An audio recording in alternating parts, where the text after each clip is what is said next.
விஜய் தலைமையிலே தான் ஒரு தேர்தலை சந்திக்க போறோம், அவர்தான் முதலமைச்சர் வேட்பாளர் என்று சொன்னதன் வழியாக தமிழ்நாட்டிலே ஏற்கனவே நாங்கள் தனித்து போட்டியிடுவோம் என்று நெடுங்காலமாக தோல்வியை மட்டுமே சந்தித்துக் கொண்டிருக்கிற நாம் தமிழர் கட்சியா அந்த பட்டியலுக்கு அடுத்த இடத்துல இவரும் வந்து சேர்ந்துட்டார். விஜய் தன்னை முதலமைச்சர் வேட்பாளராக கருதி கொண்டு அந்த ரசிகர்களுக்கு மத்தியில் அவர் ஒரு கனவுலகத்திலே மிதந்து கொண்டிருக்கிறார். சினிமாவில் வந்து ட்ரீம் சாங் ஒன்று ஓப்பன் ஆயிடும், ஒரே பாட்ட பணக்காரன். அதே மாதிரி ஒரே தேர்தலில் முதலமைச்சர் ஆவது எப்படி அப்படின்னு விஜய் ஒரு வித்தையை கற்றுக் கொடுப்பதற்காக காத்திருக்கிறார். ஏதாவது ஒரு புதிய சித்தாந்தம் இருக்கிறதா அந்த கட்சியில, புதிய கருத்து இருக்கிறதா, கொள்கை இருக்கிறதா, கோட்பாடு இருக்கிறதா? ஒண்ணுமே கிடையாது, ஒரு மண்ணும் கிடையாது. ஏற்கனவே திமுக என்னென்ன கருத்துக்களை பேசியதோ அதையே வார்த்தையை மாற்றி போட்டிருக்காங்க. திமுக இந்த மாதிரி எல்லாம் வாக்குறுதிகள் கொடுத்தாங்க, எங்க கொள்கை இதுன்னு சொன்னாங்க, அதுபடி செயல்படல, நாங்க அதை பண்ண போறோம் ஆட்சிக்கு வந்து அப்படின்னு சொல்றாங்க. இதுல என்ன தவறு? அரசியலிலே நீங்க இப்படியே விமர்சிச்சுட்டு இருங்க சார். 26 சிஎம் ஆனப்பனா உங்களை தான் மாவட்டத்துக்குள்ள வைக்க போறாரு விஜய். அதைத்தான் நான் எதிர்பார்த்தேன்.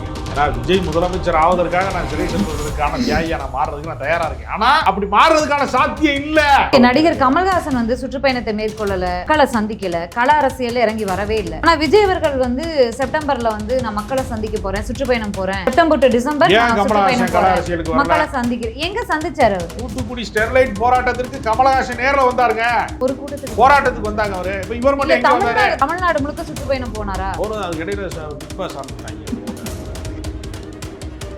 இந்திய அளவுல பிரஸ் மீட்டை சந்திக்க அஞ்சக்கூடியவர்கள் 2 பேர். தேசிய அளவுல மோடி தனியா சொற்பொழிவு நல்லா ஆக்குவார், ஆத்துன்னு ஆக்குவார், டீ ஆக்குவார். ரெஸ்பி போல பார்த்தா எதிர்கேள்வி கேட்டாங்கன்னா நடிக்குவார். அவர் வரவே மாட்டார் அந்த பக்கமே. உரையாற்றுவது என்பது வேறு, உரையாடுவது என்பது வேறு. உரையாடுவதுனா எதிராளியினுடைய கருத்துக்கு, உணர்வுகளுக்கு புரிந்து கொண்டு பதில் சொல்லணும். அந்த ஆற்றல் விஜயிட்ட கிடையாது. ஜனநாயகம் படம் பார்க்கறதுக்கு 200 ரூபாய் டிக்கெட்டுக்கு மக்கள் வந்து 500 ரூபாய் கொடுத்தாங்க. அதே மக்கள் இந்த முறை வேணாம்னு சொல்லிடுவாரு. இருங்க, அதெல்லாம் கிழிச்சார் அவரு. நியாயமான டிக்கெட் என்ன விலையோ அந்த டிக்கெட்டுக்கு தான் என் படத்தோட டிக்கெட் விற்கணும். இந்த முறை சொல்லுவாரு. நம்ப மாட்டேன் நீங்க பேசுறத. இல்ல கண்டிப்பா சொல்லுவாரு. ஊழலை ஒழிக்க தானே வந்திருக்காரு விஜய். அவர் ஊழலை எல்லாம் ஒழிக்க வரல. அவர் சம்பாதிச்ச சொத்தை பாதுகாக்கிறதுக்கு, ஊழலை பாதுகாக்கிறதுக்கு வந்திருக்கிறார். விஜய் 200 கோடி சம்பளம் வாங்குறாருன்னு சொல்றாங்க. அஜித் குமார் குடும்பத்துக்கு 2 லட்சம் ரூபாய் கொடுத்தாரு. சட்டமன்ற உறுப்பினர் வேல்முருகே 1 லட்சம் ரூபாய் கொடுக்குறாரு. இவருக்கு 200 கோடி சம்பளம் கிடையாது. இவருக்கு மாசம் 1 லட்சம் ரூபாய் தான் சம்பளம். எம்எல்ஏ வருகிறது ஒரு மாச சட்டமன்ற உறுப்பினர் சம்பளத்தை இவர் கொடுக்குறாரு. இவர் 2 லட்சம் ரூபாய் கொடுக்குறாரு. 200 கோடி சம்பளம் வாங்குற ஒரு ஆளு 2 லட்சம் ரூபாய் கொடுக்குறாரு. இது எந்த விஜயினுடைய ஆதரவாளர்கள் யாராவது கேட்டாங்களா? நேயர்களுக்கு வணக்கம். நிகழ்ச்சியில் சிறப்பு விருந்தினராக மூத்த பத்திரிகையாளர், அரசியல் விமர்சகர் ராஜகம்பீரன் இணைந்திருக்கிறார். பேசலாம். வணக்கம் சார். வணக்கம். தமிழக வெற்றி கழகத்தினுடைய செயற்குழு கூட்டம் நடைபெற்றது. முன்னாடியே நம்ம பேசியிருந்தோம், இருந்தாலும் மீண்டும் பல தீர்மானங்களை நிறைவேற்றிருக்காங்க. ஜனநாயகன் ஷூட்டிங் முடிஞ்சோடனே அரசியலில் வந்து முழுநேர அரசியல்வாதியாக ஈடுபடுவேன்னு சொன்னார். பல்வேறு சலசலப்புகள்லாம் கிளம்பி இருக்கு, அது இப்போ வரைக்கும் தொடருது. அதுக்கு முற்றுப்புள்ளி வைக்கல விஜய் அவர்கள். இருந்தாலும் இந்த தீர்மானங்கள் அடுத்த கட்டமாக மீண்டும் ஒரு மாநாடு நடத்த போறாங்க.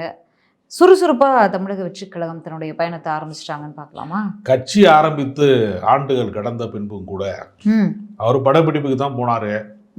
மிக குறைவான முறைதான் அவர் வந்து ஒரு சில பொது விஷயங்களுக்கு வெளியில வந்தாரு. இப்பொழுது அவர் மீது ஒரு சந்தேக நிழல் படிந்து கொண்டே இருந்தது. அவர் திமுக அரசை வந்து வீரியமாக எதிர்க்கிறார். அதே சமயத்துல மத்திய அரசை பார்த்து பதுங்கி பதுங்கி பாய்வதற்கு முயற்சி செய்கிறாரு. ரொம்ப பம்புறாரு, பயப்படுறாராங்கிற கேள்வி இருந்துச்சு பல பேருக்கு. பாஜகவோடு இனிமேல் கூட்டணி கிடையாது, எந்த காலத்திலையும் கிடையாதுன்னு எடப்பாடி பழனிசாமி சொல்லி ஓஞ்ச இந்த நேரத்துல இப்ப விஜய் ஆரம்பிச்சிருக்கிறார். சந்தேக நிழல் அவர் மீது படிந்ததை வந்து சரி செய்கிற விதமாக நாங்கள் நேரடியாகவோ மறைமுகமாகவோ கூட்டணி கிடையாது என்று சொல்லிட்டார். விஜய் தலைமையிலே தான் ஒரு தேர்தலை சந்திக்க போறோம், அவர்தான் முதலமைச்சர் வேட்பாளர் என்று சொன்னதன் வழியாக தமிழ்நாட்டிலே ஏற்கனவே நாங்கள் தனித்து போட்டியிடுவோம் என்று நெடுங்காலமாக தோல்வியை மட்டுமே சந்தித்துக் கொண்டிருக்கிற நாம் தமிழர் கட்சியா அந்த பட்டியலுக்கு அடுத்த இடத்துல இவரும் வந்து சேர்ந்துட்டாரு. இப்ப முதல்வர் வேட்பாளர் வந்து விஜய் தான் அப்படிங்கறது இவரை ஏற்றுக்கொள்வதற்கு எந்த அரசியல் கட்சியாவது இதுவரைக்கும் பனையூர் பங்களா பக்கம் போயிருக்காங்களா அப்படின்னு ஒரு கேள்வி இருக்கிறது. மறைமுக பேச்சுவார்த்தையில பல கட்சிகள் பேசிட்டு தான் இருக்காங்க அப்படின்னு தானே சொல்லியிருக்காங்க. அல்ல, அது மறைமுகமாக பேசுறது மட்டும் இல்ல, அப்படி ஒரு கட்சிகளே இல்லை, அது ஒரு கற்பனையா சொல்லப்படுறது. தமிழ்நாட்டில் வந்து லெட்டர்பேடு கட்சி ஒரு 69 கட்சி. நேற்று கூட எடப்பாடி அவர்கள் அழைப்பு கொடுக்குறாரு, திமுகவை வீட்டுக்கு அனுப்புறதுக்கு எல்லாரும் வாங்க, ஒன்றிணைந்து வாங்க அப்படின்னு தான் அழைப்பு கொடுக்குறோம் அப்படிங்கிறாரு. செய்தியாளர் வந்து விஜய்க்கும் அழைப்பு கொடுக்குறீங்களா, தனித்து போட்டின்னு அறிவிச்சிருக்காங்களே அப்படின்னா எல்லாருக்கும் தான் அழைப்பு கொடுக்குறோம் அப்படின்றாரு. அப்படிலாம் கூப்பிட்டா வந்துருவாரா விஜய்? விஜய் தன்னை முதலமைச்சர் வேட்பாளராக கருதி கொண்டு அந்த ரசிகர்களுக்கு மத்தியில் அவர் ஒரு கனவுலகத்திலே மிதந்து கொண்டிருக்கிறார். சினிமாவில் வந்து ட்ரீம் சாங் ஒன்று ஓப்பன் ஆயிரும் திடீர்னு. ஒரே பாட்டை பணக்காரன். அதே மாதிரி ஒரே தேர்தலில் முதலமைச்சர் ஆவது எப்படி அப்படின்னு விஜய் ஒரு வித்தையை கற்றுக் கொடுப்பதற்காக காத்திருக்கிறாரு. ஜனநாயகன் ஷூட்டிங் முடிஞ்ச உடனே ஜனநாயகம் வளர்ந்து விடும் அப்படின்னு நம்புறாரு அவரு. இப்போ அவர் வந்து சுற்றுப்பயணம் அறிவிக்கிறாரு, அடுத்த மாதம் மாநில மாநாடு அறிவிக்கிறாரு. ஏதாவது ஒரு புதிய சித்தாந்தம் இருக்கிறதா அந்த கட்சியில, புதிய கருத்து இருக்கிறதா, கொள்கை இருக்கிறதா, கோட்பாடு இருக்கிறதா? ஒண்ணுமே கிடையாது, ஒரு மண்ணும் கிடையாது. ஏற்கனவே திமுக என்னென்ன கருத்துக்களை பேசியதோ அதையே வார்த்தையை மாற்றி போட்டிருக்காங்க. காப்பி பேஸ்ட் கட்சின்னு கூட. அதாவது ஒரு மாநிலம் அப்படிங்கும்போது மாநிலத்துக்கான தேவைகள், மாநிலத்தினுடைய தொலைநோக்கு பார்வைகள், மக்களுடைய விருப்பங்கள், அதை வச்சுதான் எல்லாருமே வந்து கொள்கைகளை தீர்மானிப்பாங்க. திமுக இந்த மாதிரி எல்லாம் வாக்குறுதிகள் கொடுத்தாங்க, எங்க கொள்கை இதுன்னு சொன்னாங்க, அதுபடி செயல்படல, நாங்க அதை பண்ண போறோம் ஆட்சிக்கு வந்து அப்படின்னு சொல்றாங்க. இதுல என்ன தவறு? அதாவது அரசியலிலே வந்து நீங்க இப்படியே விமர்சிச்சுட்டு இருங்க சார். 26 சிஎம் ஆனப்பனா உங்களை தான் முதலத்துக்கு உள்ள வைக்க போறாரு விஜய். அதைத்தான் நான் எதிர்பார்த்துட்டு இருக்கேன். ஏன்னா விஜய் முதலமைச்சர் ஆவதற்காக நான் சிறை செல்வதற்கான தியாகியா நான் மாறுறதுக்கு நான் தயாரா இருக்கேன். ஆனா அப்படி மாறுறதுக்கான சாத்தியம் இல்லை, வாய்ப்பே இல்லை. இப்படித்தான் உலகநாயகன் கமலஹாசனுக்கு வந்து ஒரு பெரிய முதலமைச்சராகி முதல் கையெழுத்து எதில் போடுவீர்கள்னு கேட்டான் பத்திரிகைக்காரன் மாநாட்டில். அவர் சொன்னார், நான் பேப்பர்ல தான் போடுவேன். இப்படி எல்லாம் பில்டப் கொடுப்பாங்க.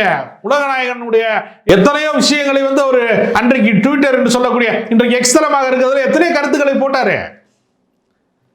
கள அரசியல் இல்லாத காரணத்தினால கமலஹாசனும் இதே தான் தனி விமானத்தில் போவாரு, எலைட் அரசியல் பண்ணுவாரு. ஒரு பிக் பாஸா விஜய் டிவிக்குள்ள வர தெரிஞ்ச கமலஹாசனால ஒரு பெரும் தலைவனாக தமிழ்நாட்டு மக்களால் வாக்காளர்களால் கொண்டாடப்படுகிற இடத்திற்கு ஏன் கமலஹாசன் வரவில்லை என்றால் கள அரசியல் கிடையாது. நான் கூட வேடிக்கையா சொல்றது உண்டு, அவர் 60 வருஷம் சினிமாவில் நடிச்சிருக்காரு. அவர் படத்துக்கு டிக்கெட் கிடைக்காம வரிசையில நின்ற ஒரு ஆளாத்தான் வானதி சீனிவாசன் இருந்திருக்க வாய்ப்பு இருக்காது. ஏன்னா இப்பதான் ஆன்லைன் டிக்கெட்லாம் கடந்த 20 ஆண்டுகளுக்குள்ளதான் ஆன்லைன் டிக்கெட்லாம் வந்திருக்கு. கியூல 2 தான். கமலஹாசன் படம் பார்க்கறதுக்கு கியூல நிற்கிற ஒரு ஆளை வந்து வானதி சீனிவாசன் வந்து அவரை தோற்கடித்தாங்களா இல்லையா? அப்போ அரசியல் என்பது எளிது கிடையாது. ஒரு சினிமா நடிகன் வந்து ஊர்வலமா போறான் வந்து வர்றாரு அப்படின்னா வேடிக்கையை பார்ப்பதற்கு எல்லாரும் விரும்புவாங்க. வாக்காக மாறுமா? இல்ல, பல இடங்கள்ல நீங்க கமல்ஹாசனையும் விஜயும் ஒப்பிட்டு பேசுறீங்க. கமல்ஹாசன் குறுகிய வட்டத்துக்குள்ளேயே அரசியல், அவர் வந்து மாநில கட்சி தான், தமிழ்நாடு முழுக்க தான் போட்டிட்டாங்க. ஆனா அவருடைய அரசியல் பிரச்சாரங்கள், அவருடைய கூட்டங்கள் எல்லாமே குறுகிய வட்டத்துக்குள்ளே இருந்த மாதிரி தானே இருந்துச்சு. ஆனா விஜய் அவர்களுக்கு வந்து ஒரு மாஸ் என்ட்ரி கொடுக்குறாரு, ஒரு என்ன சொல்ற, எதை பண்ணாலும் பிரம்மாண்டமா பண்றாரு. அதே போல அவருக்கு வரவேற்பும் பிரம்மாண்டமா தானே இருக்கு. போற இடத்துல வர்ற இடத்துல எவ்வளவு கூட்டம் கூடுது, எவ்வளவு ஆதரவாளர்கள் இருக்கிறாங்க. கமலஹாசன் இன்னைக்கு போய் மெரினா பீச்ல போய் நிக்கிறாரு கண்ணகி சிலைக்கிட்டா, அது ரசிகர் கூட்டம் சார், ரசிகர் கூட்டம். இவர் அரசியல் கட்சிக்கு மாநாடு கூப்பிடுறாரு, கூட்டம் வருதே, அது எப்படி நீங்க ரசிகர் கூட்டம் மட்டும் தான் கூட்டம் வரலங்கிறீங்களா? வந்துச்சு கூட்டம், வாக்காக மாறல, கூட்டம் வராமலே இருக்காது. கமலஹாசன் உறுப்பினர்களாக மாறி இருக்காங்க. 1.5 கோடி பேர் எங்க கிட்ட உறுப்பினரா மாறி இருக்காங்க. ஆழ்வார்பேட்டையினுடைய அலுவலகத்தின் பால்கனியிலே நின்று கமலஹாசன் பார்த்தபோது 4 தெருக்களும் மனித கடலையாக மாறி, மனித கடலாக மாறி, எல்லாமே வந்து தலைகளாக தெரிந்தது, பிரமிப்பாக தெரிந்தது. ரசிகர்கள் வேறு, வாக்காளர்கள் வேறு என்று தெரிந்து கொள்வதற்கு இத்தனை ஆண்டுகள் ஆகிவிட்டதுன்னு அவர் சொன்னாரா இல்லையா? சொன்னாரு. அதேதான் விஜய்க்கு வந்து, அதாவது தமிழ்நாட்டு அரசியல்ல திமுகவும் வேணாம் அதிமுகவும் வேணாம்னு சொல்றாங்க. நடிகர் கமல்ஹாசன் வந்து சுற்றுப்பயணத்தை மேற்கொள்ளல, மக்களை சந்திக்கல, கள அரசியல்ல இறங்கி வரவே இல்லை. ஆனா விஜய் அவர்கள் வந்து செப்டம்பர்ல வந்து நான் மக்களை சந்திக்க போறேன், சுற்றுப்பயணம் போறேன், செப்டம்பர் டு டிசம்பர் மக்களை சந்திக்கிறேன். எங்க சந்திச்சாரு அவரு? தூத்துக்குடி ஸ்டெர்லைட் போராட்டத்திற்கு கமலஹாசன் நேர்ல வந்தாருங்க. ஒரு கூட்டத்துக்கு போராட்டத்துக்கு வந்தாங்க அவரு. இப்ப இவர் மட்டும் எங்க வந்தாரு? தமிழ்நாடு முழுக்க சுற்றுப்பயணம் வந்தாரு. தமிழ்நாடு முழுக்க சுற்றுப்பயணம் போனாரா? யாரு? கமல்ஹாசன் போறது. அது இடையில பிக் பாஸ் ஆரம்பிச்சிட்டாங்க போல. விஜய் அவர்கள், நான் ஜனநாயகம் பட ஷூட்டிங்க முடிச்சிட்டேன், இனி முழு நேர அரசியல்வாதியா செயல்பட போறேன், தமிழகம் முழுக்க சுற்றுப்பயணம் போறேன், பூத் ஏஜென்ட்டா இவ்வளவு சேருங்க, ஒரு வீட்டுக்கு 2 உறுப்பினரை சேருங்க அப்படின்னு அவங்க வந்து ஸ்மார்ட் ஒர்க் பண்றாங்க. அதை ஏன் நீங்க வந்து விரும்ப மாட்டேங்கிறீங்க? அரசியலிலே ஏன் வெல்ல மாட்டார் என்று நான் உறுதியா நம்புறேன்னா, சிங்கம் ஏன் காட்டுக்கு ராஜா என்ற ஒரு கதை இருக்கிறது. அது தெரிந்தா இதுக்கான விடை தெரியும். சிங்கம் ஏன் காட்டுக்கு ராஜா எலெக்ஷன் வச்சு எடுத்தாங்களான்னு கேட்கக்கூடாது, அது ஒரு கதை. சிங்கம் ஏன் காட்டுக்கு ராஜான்னா, காட்டுக்குள்ளே ஏதாவது ஒரு பிரச்சனை வருகிறது, பேரிடர் வருகிறது, ஒரு ஏதாவது ஒன்று வருது, நான் பூகம்பம் வருது, ஏதோ ஒன்று வருதுன்னா புலி பதுங்கி தான் பாயும். யானையெல்லாம் சேஃப்டியா இருந்தா தான் வெளில வரும். எந்த விதமான முன் அறிவிப்பும் இல்லாமல், எந்த முன் யோசனையும் இல்லாமல் சிங்கம் சீறி பாஞ்சிடும் வெளியில். ஒரு பிரச்சனைனா, மக்களுக்கு ஒரு பிரச்சனை என்றால் ஒரு வினாடி கூட தாமதிக்காம மக்கள் பிரச்சனைக்கு களத்திலே நிற்பவன் யாரோ அவனை மட்டும்தான் மக்கள் தலைவனாக இருப்பான். நீங்க அண்ணா பல்கலைக்கழக மாணவிக்கு அத்துமீறல் நடந்தா 5 நாள் கழிச்சு தான் ஆளுநர் மாளிகைக்கு போனீங்க. விஜய்க்கு நான் என்ன கேட்கிறேன், விஜய்க்கு உண்மையிலேயே ஜனநாயக பண்பு இருக்கிறது, தலைமை பண்பு இருக்கிறது, ஆளுமை பண்பு இருக்கிறதுன்னு உண்மைனா பிரஸ் மீட்டே நடத்த ஏன் தயங்குறீங்க? இந்திய அளவில் பிரஸ் மீட்டை சந்திக்க அஞ்சக்கூடியவர்கள் 2 பேர். தேசிய அளவில் மோடி, அவர் தனியாக சொற்பொழிவு நல்லா ஆற்றுவார், ஆத்தாத்துன்னு ஆற்றுவார், டீ ஆற்றுவார். ஆனால் பிரஸ் பீப்புளை பார்த்தா எதிர்கேள்வி கேட்டாங்கன்னா நடிக்கிடுவார். அவர் வரவே மாட்டார் அந்த பக்கமே, தானாக பேசுவார். உரையாற்றுவது என்பது வேறு, உரையாடுவது என்பது வேறு. உரையாடுவதுனா எதிராளியினுடைய கருத்துக்கு, உணர்வுகளுக்கு புரிந்து கொண்டு பதில் சொல்லணும். அந்த ஆற்றல் விஜய்கிட்ட கிடையாது. விஜய் இது வரைக்கும் ப்ரெஸ் மீட்டிங், ஒரு பத்திரிகையாளர் சந்திப்பை கூட நிகழ்த்தலை. கட்சி ஆரம்பித்து ஒரு ஆண்டு முடிந்து அடுத்த ஆண்டு வந்துருச்சு. அடுத்த மாநாடு கூட வரப்போகுது, மாநில மாநாடு கூட வரப்போகுது. விஜய்க்கு தலைமை பண்பே கிடையாது. தன்னை சுற்றி ஒரு கூட்டம் வருது, ஒரு விசில் அடிச்சா கொஞ்சம் வருது, ஒரு அணில் கூட்டம் வருது, அணில்கள் குறுக்கு நெருக்கமாக ஓடுது, அவ்வளோதான். எந்த புதிய தத்துவத்தையும் சொல்லலை, புதிய கருத்தை சொல்லலை, எந்த கொள்கை கோட்பாடும் இல்லை, எந்த போராட்டமும் இல்லை, எந்த செயல் திட்டமும் இல்லை. நான் போனேன்னா, நான் நடந்தா ஊர்வலம், நின்றா மாநாடு, கூட்டம் வரும், அவ்வளோதான். இல்லை, அதிமுக திமுகலேருந்து பிரிஞ்சு எம்ஜிஆர் அவர்கள் புதிய தத்துவத்தையும் புதிய கொள்கையும் சொல்லி தான் கட்சி ஆரம்பிச்சாரா? அவரு ஜெயிக்கலையா? அது எம்ஜிஆரோடு விஜய் இல்லை கம்பேர் பண்ணல. புதிய கட்சிங்கிறத மட்டும் தான் நான் கேட்குறேன். கொள்கை இல்ல, வேறு சித்தாந்தம் இல்ல, காப்பி அடிச்சிருக்காருன்னு சொல்றீங்களே. தமிழ்நாட்டுக்கு என்ன தேவையோ அதை தான் பேச முடியும். வர எல்லா கட்சியும் அதான் பேசுவாங்க. என்ன கேட்குறேன்னா, ஷூட்டிங் ஸ்பாட்ல யாரோடையுமே ஒரு வார்த்தை முகம் கொடுத்து பேசாம கேரவனுக்குள்ள மட்டுமே பதுங்கி கிடந்துட்டு பேசுறானா எப்படி சார்? அந்த மமிதா பைஜு சொல்லிருப்பாங்க, இதுதான் கடைசி படமான்னு கேட்டா இல்ல ரிசல்ட் பார்த்துட்டு சொல்றேன். கதாநாயகிட்ட பேச மாட்டார், நான் சொல்லல. அங்கு பணிபுரியக்கூடிய தொழிலாளர்களோட பேச மாட்டார். இப்ப விஜய் சேதுபதி இருக்கார்ல, ஷூட்டிங் ஸ்பாட்டுக்கு போறாருன்னா எல்லாரோடையும் அங்க இருக்கக்கூடிய பெப்சி தொழிலாளர்கள்லாம் இருக்காங்கல்ல, லைட் மேன், லைட் ஆபீசர்ஸ் எல்லாம் சின்ன சின்ன வேலை பார்க்குறாங்கல்ல, கேமராமேன், அசிஸ்டன்ட், எல்லாரோடையுமே பழகுவார். இவர் யார்கிட்டையும் பழக மாட்டார், கேரவனுக்குள்ளே இருப்பார். நான் என்ன சொல்றேன்னா, தன்னுடைய திரைப்பட வாழ்க்கையில் விஜயகாந்த் அவர்கள் சினிமாவில் புகழின் உச்சியில் இருந்தபோது 468 பேரை அறிமுகப்படுத்தியிருக்கிறாரு. பல புதிய கலைஞர்களை, தொழில்நுட்ப கலைஞர்கள், டான்ஸ் மாஸ்டர்ல இருந்து மன்சூர் அலிகா வில்லனா நடிச்சது. அவர் குரூப் டான்ஸர்ல ஒரு ஆளாக இருந்தார். அவரை கொண்டு வில்லனாக்குனாப்ல கேப்டன் பிரபாகரன்ல. பல பேரை பல ஒளிப்பதிவு கலைஞர்கள்ல இருந்து பல பேரை புதுசாக உருவாக்கியிருக்காரு. உதவுகிற மனப்பான்மை என்பது இயல்பிலேயே இருக்கிற ஒருவன் தான் தலைவனாக முடியும். நான் யார் வீட்டுக்கும் போக மாட்டேன், யார் ஷாவுக்கும் போக மாட்டேன், யார் கல்யாணத்துக்கும் போக மாட்டேன், எவனையும் மூஞ்சிலே முடிக்க மாட்டேன், நான் தனிமையாகவே இருப்பேன், நான் ஆலண்டா பிசாசாவே இருப்பேன் அப்படின்னு சொல்றாங்க. யாருமே அரசியல் வாழ்க்கைக்கு அன்ஃபிட்டு. எம்ஜிஆரை நீங்க ஒப்பிட முடியாது. எம்ஜிஆரை நம்பி எம்ஜிஆருடைய வரலாறு எப்படின்னா, வீட்டில் உலைய வச்சுட்டு அரிசி இல்லாதவன், ஒரு ஏழைப்பட்டவன் எம்ஜிஆர் வீட்டு வாசல்ல நின்றா அன்னைக்கு சாப்பாடு கன்ஃபார்ம், அரிசி மூட்டையே இறக்கணும். அந்த அளவிற்கு அவர் கொடை வள்ளலாக சாமானியர்களோடு உறவாடக்கூடியவராக இருந்தார். பனையூர் பங்களாவின் கதவுகள் ஆதவ அர்ஜுனாவுக்கே எப்பயாவது தான் திறக்கும். புஷி ஆனந்தே போய் பார்க்க முடியாது, சும்மா பார்க்க முடியாது. ஒளிவட்டம் சுழல்கிறது விஜய்க்கு. இந்த ஒளிவட்டத்தை 2026 கரண்ட் ஆஃப் பண்ண போறாங்க வாக்காளர். சரி, விஜய் அவர்கள் மீது பல்வேறு விமர்சனங்கள், பாதுகாப்பு எதுக்கு கொடுத்தாங்க, வருமான வரித்துறை அதிகாரி ஏன் வந்தார், பாஜகவனோட அழுத்தத்தில், பாஜகனோட பேக்கப்பில் தான் வராரு அப்படின்னு பல்வேறு விமர்சனங்கள், விவாதங்கள் எல்லாமே இல்லை இப்போ வரைக்கும். ஆனால் எல்லாத்துக்குமே நேற்றைக்கு முற்றுப்புள்ளி வச்சுட்டாருல. முற்றுப்புள்ளிலாம் வைக்கல. பாஜக அதாவது இருமொழி கொள்கை தான், மும்மொழி கொள்கை திணிக்க பார்க்குறாங்க, ஹிந்திக்கு எதிராக. திமுகவுடைய வாக்கு வங்கியில் உடைக்கவே முடியாத வாக்கு வங்கி எதுனா சிறுபான்மை மக்களோட வாக்கு வங்கி தான், மதச்சார்பற்ற சக்திகளின் வாக்கு வங்கி தான். அந்த வாக்கு வங்கியை உடைப்பதற்காக பாஜகவோட கூட்டணி கிடையாது. ஓட்டு எனக்கு போடு, பிரிச்சு விடு, திமுகவை கலைச்சி விடு, ஆட்டையை கலைச்சி விடு, சீட்டு கட்ட கலைச்சி விடு அப்படிங்கிறதுக்காக ஒரு அறிவிப்பு கொடுக்குறாரு. இதற்கெல்லாம் ஏமாறுவார்களா வாக்காளர்கள்? சிறுபான்மை மக்கள் நம்பிடுவாங்களா விஜய? துப்பாக்கி படம் நடிக்கும் போது சிறுபான்மை மக்களுக்கு எதிராக படம் நடிக்கிறங்கிற குற்ற உணர்ச்சி விஜய்க்கு இருந்துச்சா? நான் கேட்குறேன். ஸ்லீப்பர் செல்லா இருந்து எல்லா இடத்திலையும் வன்முறை சம்பவங்களுக்கு காரணமாக இஸ்லாமியர்கள் இருக்கிறார்கள் என்கிற கதாபாத்திரத்தில் நடிக்கிற போது எந்த குற்ற உணர்ச்சியும் இல்லாத அவர் வந்து சிறுபான்மை மக்களுக்கு காவலன் ஆக முடியுமா? கமல்ஹாசன் அதே பண்ணிருக்காரு. அவர் இன்னைக்கு அதனாலதான் சொல்றேன், கமலஹாசன் மாதிரியே வெறும் ஃபிளாப் ஆயிடுவார்னு சொல்றேன். நீங்களே எனக்கு பதிலை விட எடுத்து கொடுக்குறீங்க. எனக்கான ஆன்சர் வந்து நீங்க உடனே இல்ல. விஷமத்தனமான செயல்களை பாஜக பண்ணுது. அதிமுக போல திமுக போல என்னைக்கும் பாஜகவோட கொஞ்சம் கொலவா மாட்டோம் அப்படின்னு உறுதியா சொல்றாரு. அப்படித்தாங்க எடப்பாடி பழனிசாமி 2 மாசத்துக்கு முன்னாடி வரைக்கும் சொன்னாரு. சொல்லிட்டு இப்ப எங்கே இருக்கிறாரு? தமிழ்நாட்டை காப்போம் சொல்லிட்டு இவங்களை கூட்டிட்டு போறாரு. சனிப்புணம் தனியா போகாதுன்னு சொல்லுவாங்க. அதுக்குள்ள ஒரு சேவலையோ ஒரு கோழியை கட்டி விட்டுருவாங்க.